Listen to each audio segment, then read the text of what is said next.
What's the best way to the restaurant, Mom? Just go through downtown. Oh, okay. Wait, aren't you forgetting something? What?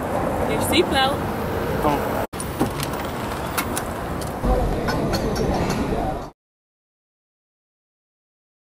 So thanks, bro, for giving us a ride to the mall. Yeah, thanks. You're welcome. No, my teacher says you always have to wear your seatbelt. Oh, really? You happy? Yeah.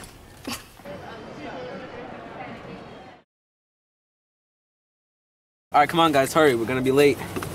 Yeah, I hope they let us in. I know. Well, let's go. Kid, put on your seatbelt. I ain't trying to die with you. Ain't nobody dying.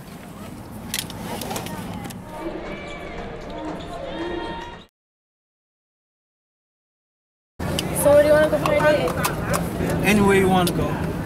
Well, what I want is for you to put on your seatbelt. Is it that serious? Yeah, I don't want a dead boyfriend. Happy?